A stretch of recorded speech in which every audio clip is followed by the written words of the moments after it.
안녕하세요. 축구 전문 기자 한준입니다. 캡틴 손흥민 선수가 아시안컵 차출로 인해 자리를 비운 가운데 토트넘 허스퍼가 2023-2024 시즌 프리미어리그 21라운드 맨체스터 유나이티드와 원정 경기에서 값진 2대2 무승부를 거뒀는데요. 사실 프리미어리그 역사상 토트넘이 맨유를 상대로 유독 약한 모습을 보여왔기 때문에 한 시즌에 더블 맨유를 상대로 두 번 모두 승리해본 경험이 프리미어리그 출범 이후 없었거든요. 하지만 이번 경기 무승부를 통해서 토트넘이 확실히 현재 순위뿐 아니라 맨유를 상대로 경기력적으로나 기세적으로나 퀄리티적으로나 앞선 팀이라는 것을 보여줬는데요. 손흥민 선수가 있었다면 이길 수도 있었다는 아쉬움들이 나오고 있습니다. 세계적인 스포츠 웹진 디 애슬레틱의 전술 분석을 통해서도 토트넘이 상성상 맨유를 충분히 잡을 수 있었는데 손흥민 선수가 있었다면 하는 아쉬움이 드러났고요. 또 영국의 매치 오브 더 데이에서 분석한 토트넘의 맨유전 득점 패턴 상황 등 경기 이후 그리고 경기 전후로 있었던 정밀한 정말 깊이 있는 전술 분석 내용들 풀버전으로 해석하고 해설해드리겠습니다. 먼저 경기를 앞두고 영국 공영방송 BBC에서 토트넘이 1989-1990 시즌, 그러니까 프리미어리그가 출범하기 이전에만 리그 경기에서 한 시즌에 맨유를 두 번 모두 이겼을 정도로 맨유를 상대로 고전해 왔었거든요. 올 시즌에 토트넘 호스퍼 스타디움에서 2대0으로 이겼던 토트넘이 이번에 프리미어리그 출범 후 처음으로 거의 34년 만에 맨유전 더블을 노릴 수 있는 절호의 기회다라고 기대했는데요. 결국에는 손흥민 선수의 부재 속에 해결사가 아쉬웠던 것,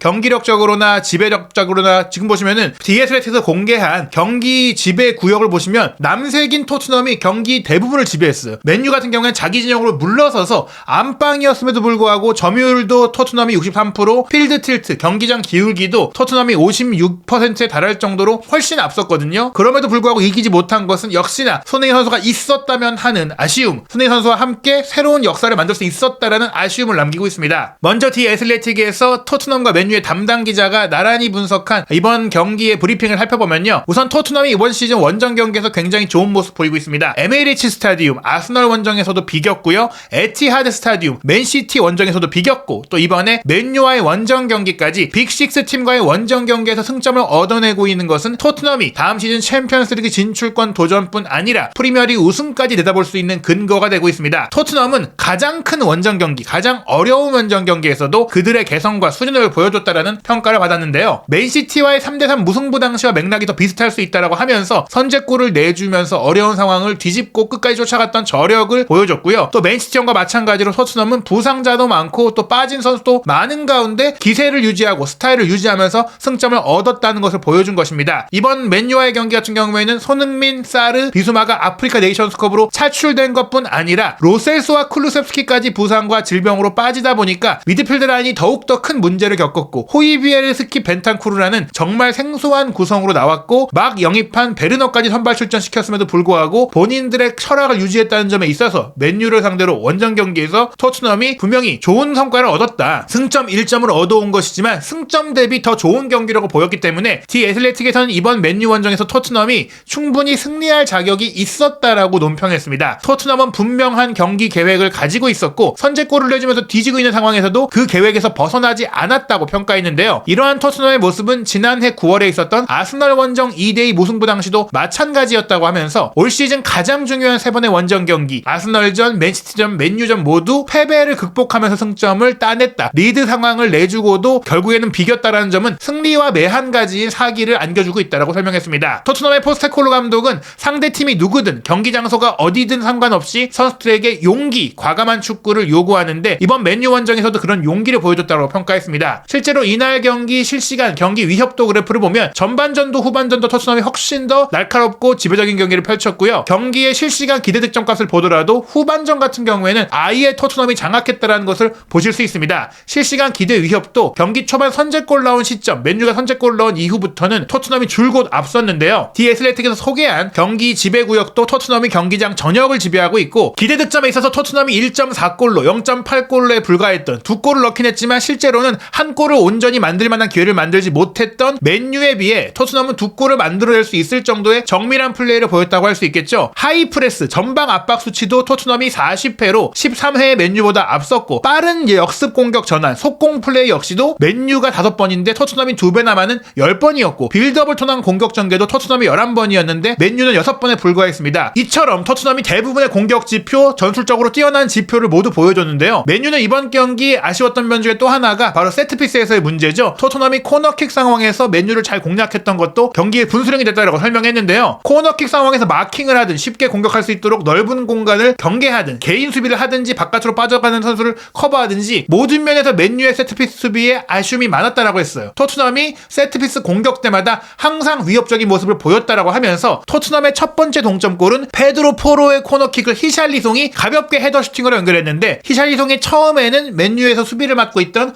호일룬, 마이누, 완비사카에게 둘러싸여 있었음에도 불구하고 공을 먼저 따낼 수가 있었다. 그리고 또 다른 세트피스 상황에서는 로메로의 슈팅이 크로스바를 때렸기에 망정이지 맨유가 또 실점을 할 수 있었는데 그때도 마이누가 로메로를 완전히 놓쳤다라고 지적을 합니다. BBC의 매치 오브 더 데이에서도 이 장면을 지적했는데요. 보시면은 히샬리송이 호일룬, 완비사카, 마이누, 에릭센까지 이제 있는 상태에서 앞으로 이동한 벤탄쿠르의 움직임에 현혹되면서 이 선수들이 니어포스로 딸려 움직였고, 그 가운데 히샬리송이 프리하게 헤더 슈팅으로 득점을 할 수가 있었죠. 그리고 골대를 맞은 장면에서도 영리하게 로메로 선수가 마이누의 마크를 받고 있다가 앞쪽으로 가는 척하면서 뒤로 빠져 움직이는 페이크 동작에 완전히 속아버렸어요. 그런데 이런 모습들이 이번 경기만 나온 게 아니다. 맨유가 올 시즌 프리미어리그 전체 팀 중에서 세트피스 실점을 6번째로 많이 내주고 있다. 무려 이번 경기까지 7골을 내줬다고 할 수 있는데요. 본머스와 노팅엄이 9골씩 내줬고 번리와 에버튼, 셰필드가 8골. 이 팀들이 다 강등권에서 살아남기 위해 경쟁하는 팀들이라는 점을 봤을 때는 맨유의 세트피스 수비 수준이 굉장히 낮다는 것을 보여주는 대목입니다. 그나마 맨유 입장에서 희소식이었다는 것은 이날 경기에 리산드로 마르티네스가 후반전 중반에 교체로 들어오면서 바란과 진짜 주전 조합을 마침내 이루게 됐던 부분인데요. 어찌됐거나 맨유는 결국에는 앞서가는 골을 다시 넣었음에도 벤탄쿠르에게 등점을 내줬고, 그 상황에서도 미드필드의 커버 수비가 부족했기 때문에 토트넘의 공격을 제대로 대응하지 못했다는 지적이 나왔습니다. 결국에는 이 두 번째 벤탄쿠르의 골 같은 경우에는 토트넘 특유의 패턴 플레이인 컷백 플레이를 통해서 나왔다고 할 수 있겠는데요. 디애슬레틱은 이 경기가 있기 전에 가장 중요한 전술적인 포인트로 토트넘이 컷백에 굉장히 강한데 하필이면 맨유가 컷백 공격에 굉장히 약한 팀이기 때문에 토트넘이 매우 유리할 것이며 컷백의 완성도가 경기의 승패를 가릴 것이다. 그런데 중요한 게 이 컷백 과정에서 가장 치명적인 움직임과 해결 능력을 보인 선수가 손흥민 선수다 보니까, 만약에 토트넘의 이번 경기 손흥민 선수가 있는 채로 경기를 했다면 충분히 컷백으로 또한 득점을 더 만들어내면서 이길 수 있지 않았을까. 토트넘이 손흥민 선수가 없는 가운데 베르너를 영입한 것도 손흥민 선수가 뛰고 있던 왼쪽 측면과 중앙 전방 공격적 포지션을 모두 커버할 수 있는 비슷한 유형의 선수가 베르너이기 때문인데, 경기를 보신 분들은 아시겠지만 베르너 선수가 결국에는 왼발 슈팅이 허무하게 빗나가고 또 오른발 슈팅도 골대를 크게 넘기는 등 결정력의 문제를 치명적으로 보였잖아요. 베르너에다가 결정력까지 갖춘 선수, 거기다가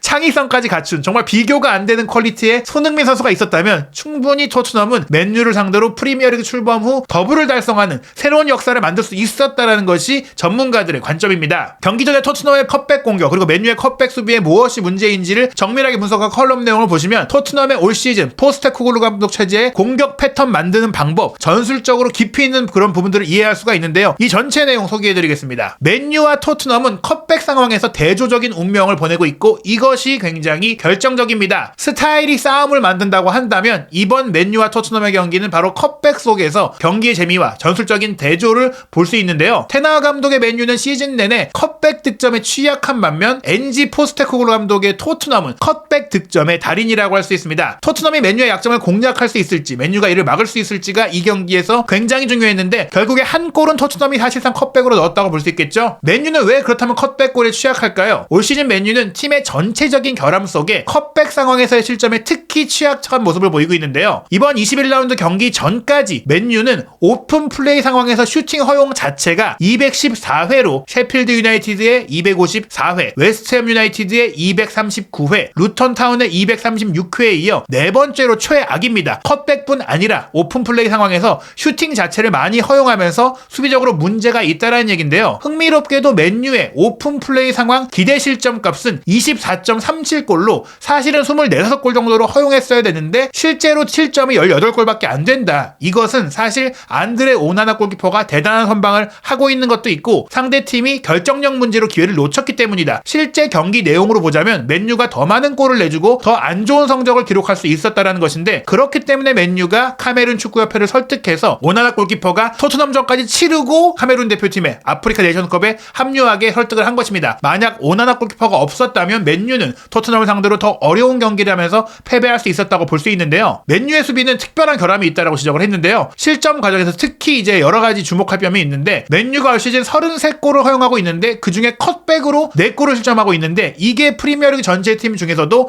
두 번째로 많은 컷백 실점입니다. 가장 컷백으로 많은 골을 허용한 팀은 에버튼인데 37골 중에 5골을 컷백으로 내줬고요. 울버햄튼이 36실점 중에 컷백으로 3실점, 루턴타운이 35실점 중에 컷백으로 3실점, 그리고 셰필드 유나이티드가 34골 중에 컷백 5실점이니까 에버튼, 셰필드 다음으로 맨유가 가장 많은 컷백 실점을 내주고 있는 것이죠. 아스널과 맨시티는 양 팀을 합쳐도 맨유보다 더 적은 29개밖에 되지 않는 컷백 슈팅을 허용했으니까 맨유가 컷백으로 실점도 4골이지만 컷백 슈팅 자체도 많이 허용하고 있다. 상대의 컷백 공격을 잘 막지 못하고 있다는 것입니다. 그렇다면 왜 맨유가 이런 컷백에 노출되어 있느냐? 맨유가 활발한 전환 플레이를 한 팀으로 만들고자 했던 것이 텐하흐 감독의 계획이었는데요. 프리시즌에 이러한 목표를 삼아서 전방 압박을 조련했던 것이 전방 압박 구조가 허술하다 보니까 오히려 제대로 먹히지 않고 있는 거예요. 실제로 이번 경기도 맨유의 전방 압박을 토트넘 선수들이 쉽게 풀어내면서 수적 우위 상태에서 공격 상황을 많이 만들었거든요. 맨유는 상대 팀의 지역에서 공격적인 압박을 지속하지 못하고 일관성이 없는 압박을 보이다 보니까 최종적으로는 허술한 조직력 속에서 맨투맨 수비밖에 안 되고 있다. 선수들이 따로 수비하고 있다는 거예요. 높은 곳에서 공을 빼앗으려고 하는데 못 뺏으면서 뒷공간이 열리니까 사이드 공간도 무너지고 배후 침투도 놓치면서 컷백을 허용하는 것이죠. 맨유의 순진한 압박 시도로 인해 맨유는 많은 공간을 남겨두고 있고 상대팀들이 그 공간을 잘 활용하고 있다. 맨유의 역습 수비도 열악하다. 득점을 시도할 때 선수들이 앞에 나가 있다 보니까 공을 뺏긴 이후 많은 선수들이 달려드는데 그 뒷공간을 계속해서 내주고 있다. 토트넘도 하이라인이고 맨유도 하이라인인데 텐하흐의 하이라인은 조직도 허술하고 압박도 허술하고 수비 전환 상태에서의 움직임도 부족하다는 겁니다. 그러니까 텐하흐 감독이 맨유를 조련하는 방식이 포스테코글루 감독보다 훨씬 부족하다는 겁니다. 상대 페널티 박스 안에 선수가 바이라인으로 도달했을 때 동료에게 뒤로 패스하는 것이 바로 컷백 득점인데 맨유가 역습에 약하다는 것을 잘 드러낸다고 합니다. 맨 마크 방식이 아니라 텐하흐 감독은 지역 방어를 하고 있다고 고집하지만 디 애슬레틱은 이렇게 얘기합니다. 맨유는 맨투맨을 하고 있다. 본 걸 믿어야 된다. 맨유는 전방 압박이 무산됐을 때는 맨투맨 수비를 하고 있는 것 같다. 이렇게 얘기를 했어요. 맨유가 넓은 수비 지역, 특히 측면 영역을 잘 막지 못하다 보니까 컷백을 많이 허용하고 있고 박스 안에서의 수비도 제대로 하지 못하면서 많은 슈팅을 허용하고 있는데 이 부분은 역시 바란과 리산드로라는 주전조합이 부상으로 빠져있기도 했고 맥과이어와 에반스 이런 선수들이 뛰다 보니까 개인적인 문제도 있겠지만 이게 정작 중요한 것은 전방 압박이 허술하다는 거예요. 왜냐? 코펜하겐과의 챔피언스리그 원정 경기 때도 사실 이런 문제들이 드러났다. 물론 레시포드가 퇴장당하면서 10명이 됐던 것도 있지만 그런 상태에서도 전방 압박과 압박 구조를 어떻게 조율해야 되는지를 맨유가 잘 모른다는 겁니다. 가르나초가 이제 이 상황을 캡처된 상황을 보면은 너무 전진했기 때문에 오른쪽 풀백으로서 공격에 가담했던 안커센 선수의 오버래핑에 이은 크로스를 막기 위해서는 더 깊이 내려가서 막아야 하는데 그냥 생각 없이 앞으로 올라가는 거예요. 그냥 전방 압박을 하러 나간 것이죠. 생각 없는 압박을 한 겁니다. 달롯과 가르나초가 크로스를 막거나 압박을 하기 위해 나가줘야 되는데 또 여기서 안 나갑니다. 그리고 코펜하겐이 백포스트 바깥에서 수적 우위인 2대1 상황을 맞이했고 아론 완비사카는 나름대로 최선을 다해서 돌아왔다고 하더라도 확실하게 커버하지 못하면서 아추리의 슈팅도 막았어야 하는데 그러지 못했고 결국에는 안커센이 올린 크로스를 디오고 곤살베스가 쉽게 이제 옐 유누스에게 넘겨주면서 슈팅을 허용한 것이죠. 압박도 제대로 못했고 전방 압박에 나간 선수가 아무런 효과도 없었다. 압박이 그냥 신용만 했다라는 얘기예요. 아스널과의 원정 경기 당시에서도 맨유는 컷백에서 실점을 하게 되는데요. 마틴 웨데고르가 이미 지난 시즌에 이런 트레이드마크와 같은 플레이들을 많이 했는데 맨유는 알고도 당했다. 그래서 용서할 수 없는 컷백골이라고 디 애슬레틱이 지적하기도 했습니다. 지금 안토니의 위치를 보시면 진첸코의 패스를 차단하기 위해 올라가 줬지만 허술했어요. 왜냐? 올라가 줬는데 아스널이 진첸코 쪽으로 패스를 안 하더라도 그냥 살리바가 마르티넬리에게 바로 연결을 하면서 진첸코를 이제 미끼로 활용한 것이고 다시 또 진첸코가 공을 잡았을 때 맨유의 중앙 미드필드들이 따라오지 못하는 거예요. 이렇게 상대의 압박을 역이용하는 패스 패턴에 대해서 맨유 선수들이 대응하지 못했다는 겁니다. 그런 과정 속에서 진첸코가 9번 공격수인 은케티가 뒤로 내려왔을 때 패스했고 반대로 측면 공격수인 마르티넬리가 올라갈 때 그 침투 움직임을 완전히 놓쳤는데 그 다음에 이제 웨데고르를 보세요. 반대편에서 공이 이루어지지 않는 반대편에서 도사리고 있다가 은케티아의 패스를 받은 가브리엘 마르티넬리의 컷백을 웨데고르가 받아서 마무리할 때 에릭센도 웨데고르의 움직임을 놓치지 못하고 있고 린델로프는 마르티넬리의 컷백을 자르지 못했고 리산드로 마르티네스는 어정쩡한 위치에서 이도저도 아닌 움직임을 가져가고 있어요. 이렇게 패스가 이동하고 3자 움직임이 들어간 부분에 있어서 맨유 선수들은 규율도 없고 계획도 없다라는 겁니다. 지난 시즌 이후 맨유가 이 부분에서 나빠진 이유 사실은 지난 시즌에는 이것보다 좋은 수비를 보여줬잖아요. 그 이유는 전방 압박이 지난 시즌에 더 좋았고 높은 지역에서 공을 빼앗아 왔기 때문에 많은 선수들이 전방에 있을 때 특히 측면 공격수가 공을 따내면서 바로 공격을 할 수 있었는데 올 시즌에는 그 전방 압박이 실패하다 보니까 측면 공격수가 뒤로 내려오는 속도가 늦어졌고 그런 과정 속에 상대가 상대가 공격 숫자를 늘릴 때 수적 열세가 되면서 누구를 막아야 할지 우왕좌왕하는 상황이 나오고 있다는 겁니다. 반면에 토트넘은 왜 컵백 득점에 강한 것일까요? 시스템이다. 이게 우연이 아니라 포스테코글루 감독이 만들어낸 것이라고 얘기하는데요. 포스테코글루 감독은 상대 미드필드 라인 넘어 하프 스페이스 쪽으로 풀백들을 밀어넣습니다. 바로 인버티드 풀백 전술이죠. 이 전술이 위험하긴 합니다. 광범위하게 움직이면서 뒷공간을 남겨주니까 맨유의 역습에 허용될 수 있지만은 상대 윙어와 미드필더를 대신에 또 고정시킬 수 있다. 선수가 많이 올라가니까 상대 선수들도 함께 올라가기에는 리스크가 있다는 거예요. 그런 그 기세 싸움에서 토트넘이 앞섰다는 건데요. 윙어가 커버를 위해 안쪽으로 이동할 경우에는 센터백이 토트넘의 윙어 쪽으로 바로 패스를 줄 수가 있는 바로 언더래핑이 가능한데 풀백의 언더랩이나 오버랩을 통해서 컵백 각도가 다양해질 수 있고 패스라인이 열릴 수 있다는 겁니다. 포스테코글루 감독이 프리시즌에 선수들에게 포지션의 제약, 정해진 포지션 없이 자유롭게 움직일 수 있다고 한다면 더 행복해지면서 더 미친 축구가 가능하다고 했는데요. 선수들이 수비수, 미드필더, 공격수라는 생각을 하지 않고 경기를 더욱더 유동적으로 만들겠다는 것이 본인의 계획이다라고 했는데 이게 바로 과르디올라 감독을 중심으로 널리 퍼지고 있는 포지션 플레이, 내 포지션이 중요한 게 아니라 내가 어떤 포지션이든지 경기에 따라 맡을 수 있다라는 진화한 토탈 축구라고 볼 수 있겠습니다. 지난 몇 년간 프리미어리그, 특히 아스널과 맨시티 같이 높은 점유율을 자랑하는 팀들의 트레이드 마크가 바로 컵백 득점이었어요. 아스널이 올 시즌 47회의 컵백 슈팅으로 44회인 토트넘보다 유일하게 더 많은 슈팅을 기록하고 있고요. 또 컵백 득점은 맨시티가 올 시즌에 10골을 기록하고 있는 게 최다인데 그 다음이 토트넘의 7골이라고 하니까 토트넘은 시도도 많고 득점도 많은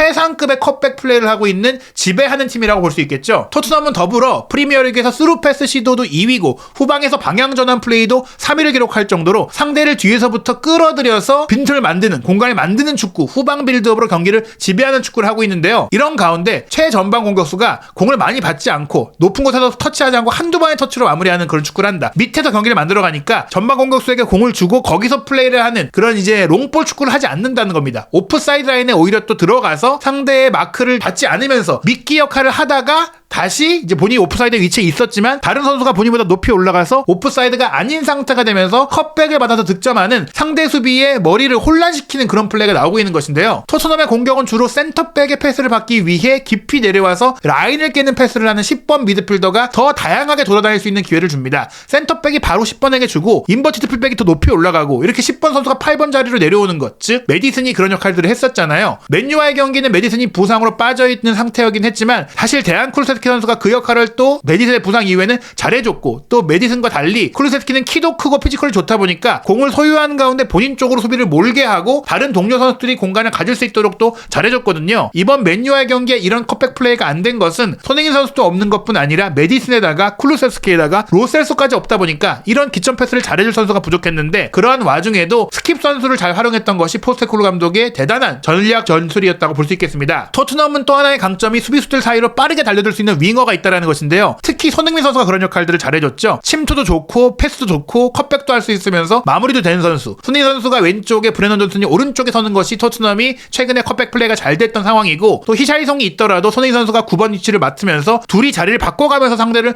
교란했었는데요. 특히 포스테코글루 감독은 손흥민 선수가 다시 왼쪽으로 배치됐을 때도 여전히 우리 팀의 베스트 피니셔다, 최고의 마무리 선수다. 오히려 그를 왼쪽으로 보낸 것은 그가 왼쪽에 갔을 때 가운데로 들어오면서 더 골을 많이 넣을 수 있는 3자의 움직임이 될 수 있다라고 설명하기도 했었죠. 결국엔 손흥민 선수가 없는 것은 그런 3자 움직임의 피니셔가 없는 상태에서 경기를 해야 됐다라고 볼 수 있겠는데요. 이 그래픽을 보시면 디에스레틱에서 토트넘이 컷백으로 골을 만드는 두 가지 방식을 소개했는데요. 먼저 첫 번째 패턴은 풀백의 포지셔닝과 언더랩을 통한 방식입니다. 먼저 풀백이 안쪽으로 들어오죠. 두 번째로는 그렇게 안쪽으로 들어온 풀백으로 인해 상대 윙어가 고정됩니다. 이 풀백을 막기 위해 대비해야 되기 때문이고요. 그런 가운데 토트넘의 왼쪽 윙어는 따로 이제 수비의 마크에서 벗어날 수 있는 것인데요. 그 상황에서 공이 오면 그쪽으로 수비가 붙겠지만 풀백이 언더랩을 하면서 또 빈 공간이 생기게 되는 것입니다. 두 번째 패턴은 10번 미드필더를 활용하는 것인데요. 10번 미드필더가 오히려 윙어의 뒤쪽에서 공을 받게 되고요. 그런 가운데 9번 공격수가 아예 오프사이드 위치에서 경기를 시작하는 거예요. 공이 뒤에서 막 돌고 있을 때 오프사이드 위치에 있으면 상대 수비수가 어차피 옵사이드니까 저 선수는 이제 신경 쓰지 말아야겠다, 없는 거라고 봐야겠다, 그래놓고 공이 이리저리 움직이다가 오프사이드 위치에 있던 선수가 뒤로 살짝 나오거나 혹은 그보다 높이 올라 올라간 풀백의 컵백이나 윙어의 컵백을 마무리할 수 있는 상황으로, 즉 상대의 시선에서 관심에서 벗어나 있다가 득점을 할 수 있게 되는 것입니다. 이 장면은 전반기 맨유와의 경기에 토트넘이 컵백으로 득점했던 장면인데요. 컵백을 위해 상황을 만드는 것만큼이나 득점 기회를 극대화하기 위해 여러 위치에 선수를 배치하는 게 중요하다라는 분석입니다. 토트넘은 풀백이나 중앙 미드필드를 포함해서 무려 4명의 선수가 동시에 공간을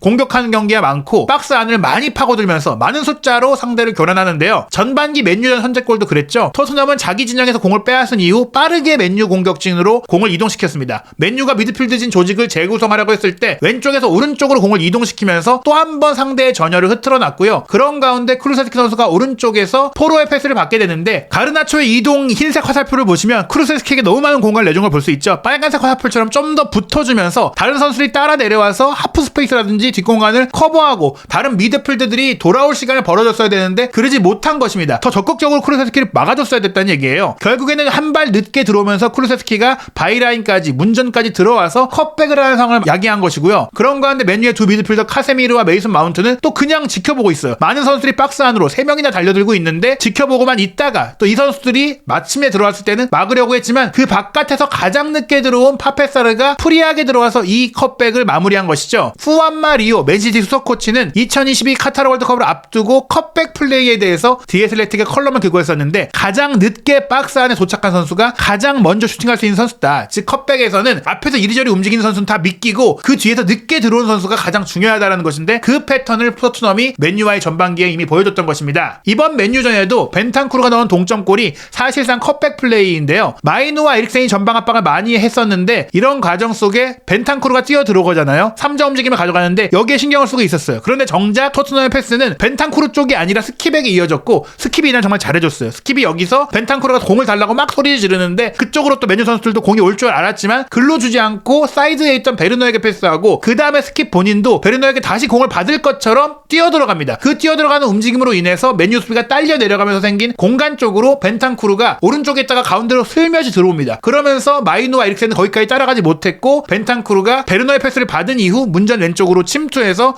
왼발 슈팅으로 마무리했는데, 이날 경기 벤탄쿠르의 광범위한 활동력과 움직임이 이런 컵백 상황에서 손흥민의 부재를 잘 메워줬다라고 볼 수 있겠죠. 하지만 결국에는 추가적인 골이 나오지 않으면서 비겼는데요. 손흥민 선수가 현재 12골로 공동 득점 3위에 올라있잖아요. 손흥민 선수가 많은 골을 기록하고 있는 것도 있지만 올 시즌 프리미어리그 전체 선수 중에 필드골로 최다 결승골을 기록하고 있어요. 콜 파머 4골, 손흥민 선수 4골, 올리 와킨스 4골로 현재 올 시즌 가장 많은 결승골을 이 세 선수가 기록하고 있는데, 와킨스와 파머, 특히 파머 같은 경우에는 페널티킥 비율이 많다 보니까 결승골 전문가는 손흥민 선수인데, 이런 결승골 전문가가 없으니까 토트넘이 이번 경기 결승골을 넣지 못한 게 아니냐라는 아쉬움이 남을 수 있습니다. 토트넘은 다음 경기까지 준비할 시간이 꽤 있습니다. 2주간의 겨울 휴식기가 있기 때문인데요. 1월 27일 토요일 새벽 5시 맨시티와 FA컵 4라운드 32강전은 손흥민 선수 없이 반드시 좀 이겨주고 넘어가 줘야 하는 경기라고 할 수 있겠습니다. FA컵 트로피가 현실적으로 토트넘이 올 시즌 노릴 수 있는 우승컵이기도 하니까요. 손흥민 선수가 돌아왔을 때 FA컵 우승 가능성이 남아있기를 기대합니다. 엘링 홀란도 부상으로 이 경기에 뛸 수 없다고 하니까 이 경기 토트넘이 2주간 어떻게 준비할지 주목해봐야 할 것 같습니다. 한편 손흥민 선수는 대한민국의 캡틴으로 1월 15일 월요일 저녁 8시 30분 바레인과 아시안컵 2조 첫 경기, 1월 20일에 요르단, 1월 25일에 말레이시아와 경기합니다. 64년 만에 아시안컵 우승에 도전하는 한국 대표팀의 소식과 또 손흥민 선수가 없는 가운데 토트넘의 상황까지 한준TV 구독, 좋아요, 알림 설정을 통해 빠르게 올라오는 새로운 정보들, 영상들 놓치지 않으시기 바랍니다.